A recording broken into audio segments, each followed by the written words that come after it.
শুরুতেই উত্তরবঙ্গের দিকে নজর রাখতে হচ্ছে। দুর্যোগের ধাক্কা কাটিয়ে স্বাভাবিক ছন্দে ফেরার চেষ্টা করছে দার্জিলিং। সোমবার সকাল থেকেই পাহাড়ে নতুন করে আর বৃষ্টি হয়নি। মেঘের আড়াল সরে যাওয়ায় দেখা মিলেছে কাঞ্চনজঙ্ঘারও। আর এই পরিস্থিতিতে পর্যটকেরা পাহাড় থেকে নামতে শুরু করেছেন। ভারী বর্ষণ এবং ধসের কারণে অনেক রাস্তাতেই যান চলাচল পুরোপুরি বন্ধ ছিল। তবে দ্রুত সংস্কারের কাজ করে বেশ কিছু রাস্তা খুলে দেওয়া হয়েছে। শিলিগুড়ির একেবারে পোড়াঝাড়ে মহানন্দা নদীর বাঁধ ভেঙে প্লাবিত আস্ত গ্রাম। ফুলে ফেপে উঠেছে তোরসা নদী। তার জল ঢুকে জলমগ্ন গোটা কোচবিহার শহর। কোথাও হাঁটু জল জমেছে, কোথাও আবার কোমর সমান জল। উদ্ধার কাজে নেমেছে বিপর্যয় মোকাবিলা বাহিনী। মালদহের মানিকচকও জলমগ্ন। সেখানে বন্যা পরিস্থিতি তৈরি হতে পারে বলে আশঙ্কায় প্রশাসনের একাংশ। আলিপুর আবহাওয়া দপ্তর জানিয়েছে, আলিপুরদুয়ার, জলপাইগুড়ি, কোচবিহারে ভারী বৃষ্টি চলবে। তাই সেখানকার পরিস্থিতি নিয়ে ইতিমধ্যেই উদ্বেগ তৈরি হয়েছে। উত্তর এবং দক্ষিণ দিনাজপুরে এখনো ভারী বৃষ্টি হয়নি, তবে পরিস্থিতির দিকে নজর রাখছে প্রশাসন। দেখতে পাচ্ছেন উত্তরবঙ্গের সেই ছবি আমরা গত 2-3 দিন ধরে কিন্তু তুলে ধরছি। ইতিমধ্যেই 30 জনের মৃত্যু হয়েছে, তবে আজ কিন্তু বেশ খানিকটা স্বাভাবিকের পথে উত্তরবঙ্গের পরিস্থিতি। ভারী বৃষ্টিতে বিপর্যস্ত উত্তরবঙ্গের বিস্তীর্ণ এলাকা। শনিবার রাত থেকে টানা বৃষ্টিতে অন্তত 30 জনের মৃত্যু হয়েছে পাহাড়ে।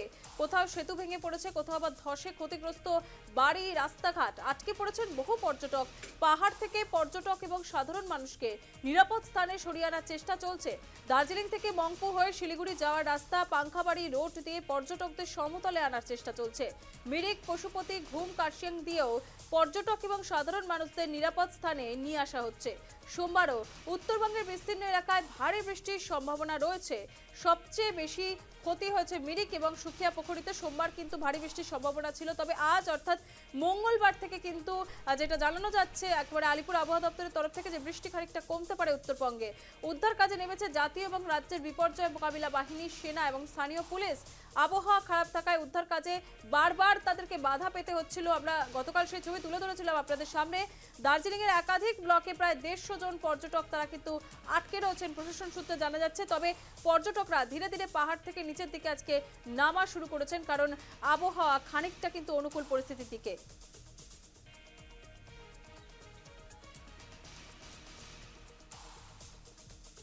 দুর্যোগের ধাক্কা কাটিয়ে স্বাভাবিক ছন্দে ফেরার চেষ্টা করছে উত্তরবঙ্গ। দার্জিলিং সোমবার সকাল থেকেই পাহাড়ে নতুন করে আর বৃষ্টি হয়নি।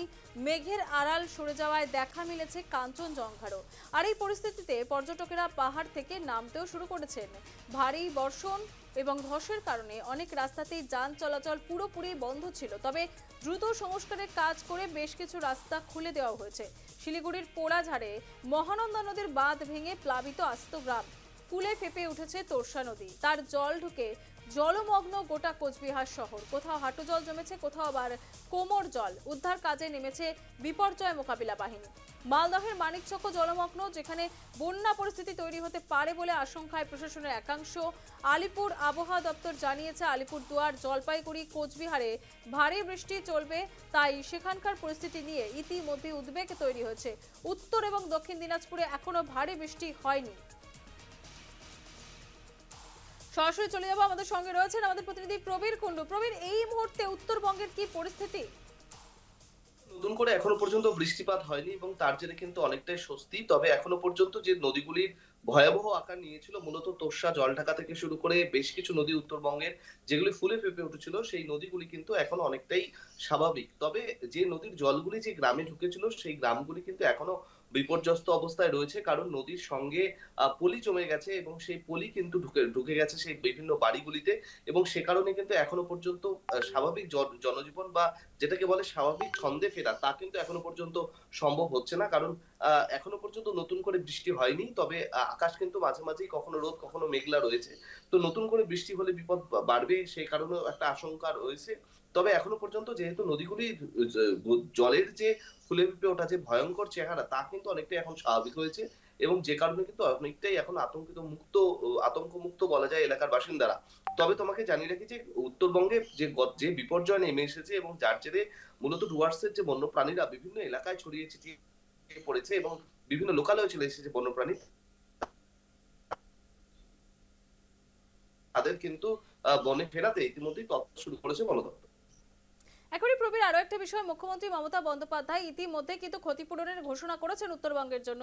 সেক্ষেত্রে উত্তরবঙ্গের মানুষরা সেই ক্ষতিপূরণে তারা কতটা সন্তুষ্ট, কি ছবি উঠে আসছে সেখান থেকে? দেখো, উত্তরবঙ্গের যারা বাসিন্দারা রয়েছেন তাদের এই মুখ্যমন্ত্রী মমতা বন্দ্যোপাধ্যায় তিনি কিন্তু উত্তরবঙ্গ সফরে এসে যে ৫ লক্ষ টাকা ক্ষতিপূরণ দেওয়ার কথা বলেছেন এবং পাশাপাশি তিনি কিন্তু বলেছেন যে প্রশাসন সব রকম ভাবে তাদের সহযোগিতা করবে। এবং ইতিমধ্যে তোমাকে জানিয়ে রেখেছি, বিজেপি দলের প্রতিনিধিরা তারাও কিন্তু ইতিমধ্যে এসে পৌঁছেছেন উত্তরবঙ্গে। এবং বিজেপি প্রতিনিধি দল তারা যেমন অভিযোগ করছেন যে এই বিপর্যয়ের কথা বলছেন, অন্যদিকে মুখ্যমন্ত্রীকেও দেখা গেছে তিনি কিন্তু কেন্দ্র সরকারের ঘাড়ে এই ব্যাপারে দোষ চাপিয়েছেন যে সে কারণেই কেন্দ্রের গাফিলতির জন্যই এই ধরনের বড় ধরনের বিপর্যয় হলো উত্তরবঙ্গে। সব মিলিয়ে কিন্তু রাজনৈতিক টানাপোড়েনও শুরু হয়ে গেছে ইতিমধ্যে। এবং গতকাল আমরা দেখেছি নাগরাকাটায় সেখানে যখন বিজেপির উত্তরবঙ্গের উত্তর মালদার সাংসদ খগেন মুর্মু তিনি এসেছিলেন এবং বিধায়ক শঙ্কর ঘোষ এসেছিলেন, তখন তাদের উপরে কিন্তু রাজনৈতিক হামলার ঘটনাও ঘটেছে এবং তৃণমূল কংগ্রেস তাদের উপরে হামলা চালিয়েছে এমন অভিযোগ ওঠে।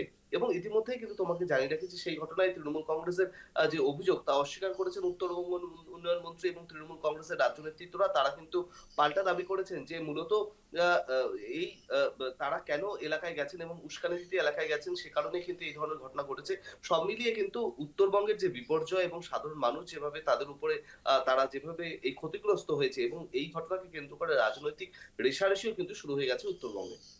একেবারে প্রবীর, যে ছবিটা উঠে আসছে উত্তরবঙ্গে এই মুহূর্তে দাঁড়িয়ে প্রশাসনের তরফ থেকে আর কি কি পদক্ষেপ নেওয়া হচ্ছে, ত্রাণ শিবিরে যারা রয়েছেন তাদের জন্য কি পদক্ষেপ নেওয়া হলো? দেখো, ইতিমধ্যে জেলা প্রশাসন এবং গোটা উত্তরবঙ্গের বিভিন্ন মহকুমা প্রশাসন থেকে শুরু করে সকলেই কিন্তু ইতিমধ্যেই সতর্কভাবে তারা কিন্তু চেষ্টা চালিয়ে যাচ্ছে।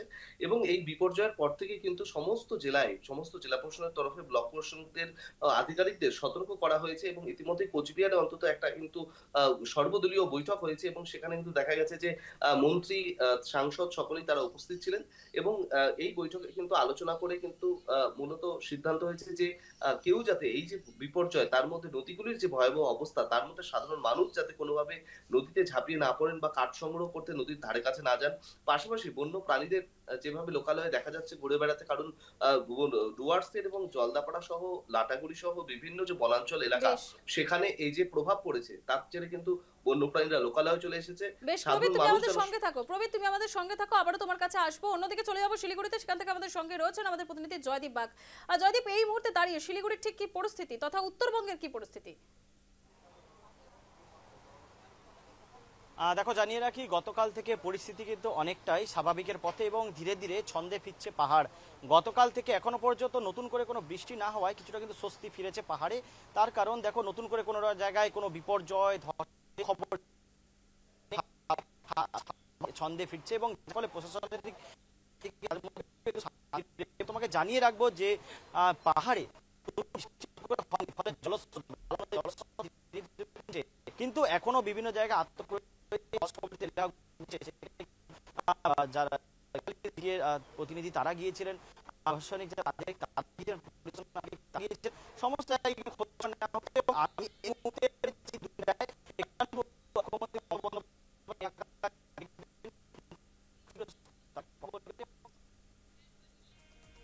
একেবারে যান্ত্রিক গোলযোগের জন্য যোগাযোগ বিচ্ছিন্ন হয়ে গিয়েছে আমাদের প্রতিনিধির সঙ্গে। আরো একবার যাওয়ার চেষ্টা করবো, তবে এই মুহূর্তে আমার সঙ্গে রয়েছেন আমাদের প্রতিনিধি প্রবীর কুণ্ডু। আমি আবারও প্রবীরের কাছে চলে যাব। একটা প্রশ্ন থাকছে প্রবীর, প্রতিবার কিন্তু এই যে বন্যা তারপর ভূমিস্খলনের মুখোমুখি উত্তরবঙ্গ, সেক্ষেত্রে আগে থেকে কেন প্রশাসনিক কোনো তৎপরতা থাকে না? শুধুমাত্র ক্ষতিপূরণ দিলেই কি সমস্যার সমাধান হয়ে যায়? এই ব্যাপারে কিন্তু যারা এই মুহূর্তে ক্ষতিগ্রস্ত হয়েছেন যে বন্যা দুর্গতরা তারা কিন্তু এই মুহূর্তে এই দাবি করছেন যে কেন প্রশাসন আগাম জানার পরেও তারা কেন কড়া পদক্ষেপ নিল না। তবে প্রশাসনিক ভাবে কিন্তু জানানো হয়েছে যে এত বড় বিপর্যয় যে হবে সেটা কিন্তু প্রশাসনও আগাম আঁচ করতে পারেনি। এবং এই যেভাবে গোটা উত্তরবঙ্গ জুড়ে যার প্রভাব পড়েছে মূলত পাহাড়ি অঞ্চল এবং যে সমতল বনাঞ্চল এলাকা সর্বত্র কিন্তু উত্তরবঙ্গের একেবারে পাহাড় সমতল ডুয়ার্স সহ সর্বত্র এর প্রভাব পড়েছে। এবং তোমাকে জানাই যে এই মুহূর্তে গোটা উত্তরবঙ্গ জুড়ে এখন যা পরিস্থিতি রয়েছে এবং যতটা বড় আকারের বিপর্যয় হয়েছে তার ক্ষয়ক্ষতির পরিমাণ এখনো পর্যন্ত কিন্তু হিসেব করা সম্ভব হয়নি। এবং তোমাকে জানাই যে এই পরিস্থিতি মোকাবিলা করতে কিন্তু বেশ কিছুদিন আরো সময় কেটে যাবে। কারণ যে কথা তোমাকে বলছিলাম যে পাহাড় ডুয়ার সমতল সঙ্গে থেকে থাকো, শুরু আবারও করে তোমার কাছে আসবো। এই মুহূর্তে কেন্দ্রীয় মন্ত্রী কিরেন রিজিজু তিনি কি বলেছেন শুনবো।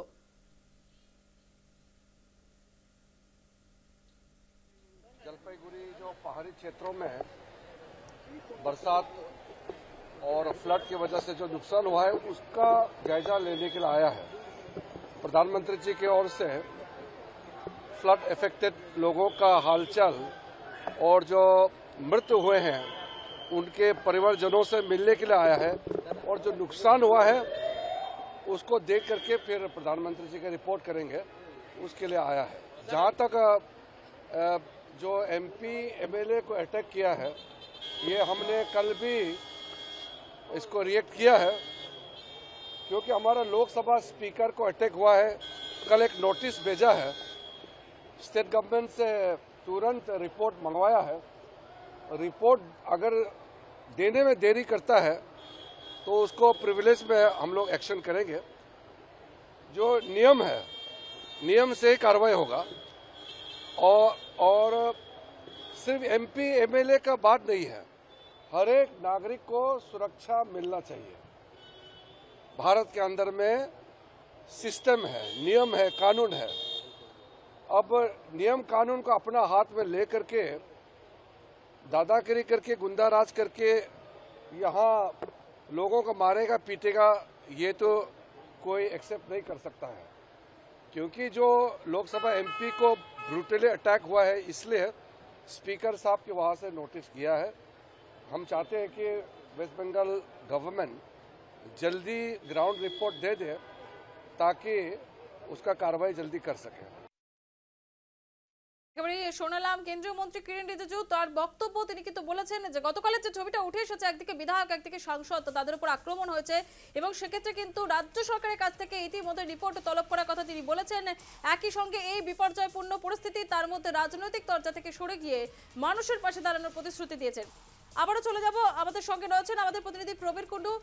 প্রবীর, যেমনটা আমরা আলোচনা করছিলাম, এই যে রাজনৈতিক দরজা তার মাঝখানে দাঁড়িয়ে সাধারণ মানুষ কতটা বিপদের মুখে সম্মুখীন হচ্ছে বা তাদের জীবন নিয়ে কতটা ছিনিমিনি খেলা হচ্ছে বলা যায়।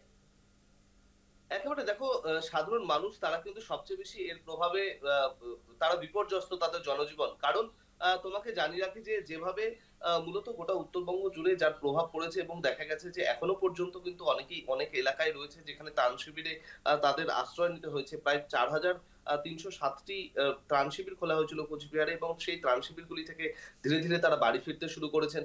এবং তোমাকে জানিয়ে রাখি যে এখনো পর্যন্ত যথেষ্ট তার প্রভাব কিন্তু রয়েছে গোটা উত্তরবঙ্গ জুড়ে এবং সাধারণ মানুষের মধ্যে কিন্তু যথেষ্ট সমস্যা রয়েছে। কারণ এই যে এত বড় ক্ষতি হয়ে গেল এবং সবচেয়ে মূলত তোমাকে জানিয়ে রেখে যে গোটা উত্তরবঙ্গ জুড়ে এখানকার বাসিন্দাদের কিন্তু আয়ের মূলত উৎস কৃষিকাজ এবং সেই কৃষি জমির ওপরে যা প্রভাব পড়লো, জমির ফসল থেকে শুরু করে শাকসবজি এবং সবকিছু মিলিয়ে যা প্রভাব পড়েছে এবং যা ক্ষয়ক্ষতি হয়েছে, তার জেরে কিন্তু এর প্রভাব কিন্তু যথেষ্টই পড়বে সাধারণ জনজীবনের উপর। এবং মূলত যে যারা মূলত কৃষিকাজের উপর নির্ভরশীল যে বিস্তীর্ণ এলাকার যে মানুষ, মূলত ধূপগুড়ি এলাকা থেকে শুরু করে গোটা কোচবিহার, জলপাইগুড়ি, যারা মূলত এই সময় জমিতে বিভিন্ন ফসল চাষ করেছেন, ধান চাষ করেছেন, শাকসবজি চাষ করেছেন, তাতে কিন্তু তার উপরে কিন্তু যেভাবে জল জমে দীর্ঘদিন থেকে জল জমে থাকলো এবং বা বিভিন্ন এলাকায় যেভাবে নদীর জল মূলত ঢুকে গেল লোকালয়ে, তার জেরে কিন্তু ব্যাপক ক্ষয়ক্ষতি হয়েছে এবং এর প্রভাব কিন্তু যথেষ্টই। বেশ, একেবারে অনেক ধন্যবাদ। এতক্ষণ সরাসরি আমাদের সঙ্গে ছিলেন আমাদের প্রতিনিধি প্রবীর কুণ্ডু। একেবারে দুর্যোগের ধাক্কা কাটিয়ে সবে মাত্র স্বাভাবিক ছন্দে ফেরার চেষ্টা করছে উত্তরবঙ্গ তথা দার্জিলিং, শিলিগুড়ি, উত্তরবঙ্গের বিভিন্ন জেলা। সোমবার সকাল থেকে পাহাড়ে নতুন করে আর বৃষ্টি হয়নি, তাই আশায় বুক বাঁধছেন উত্তরবঙ্গবাসী। মেঘের আড়ালে সরে যাওয়ায় দেখা মিলেছে কাঞ্চনজঙ্ঘার। আর এই পরিস্থিতিতে পর্যটকেরা পাহাড় থেকে নামতে শুরু করেছেন। ভারী বর্ষণ ধসের কারণে অনেক রাস্তাতেই যান চলাচল পুরোপুরি বন্ধ ছিল। তবে দ্রুত সংস্কারের কাজ করে বেশ কিছু রাস্তা খুলে দেওয়া হয়েছে।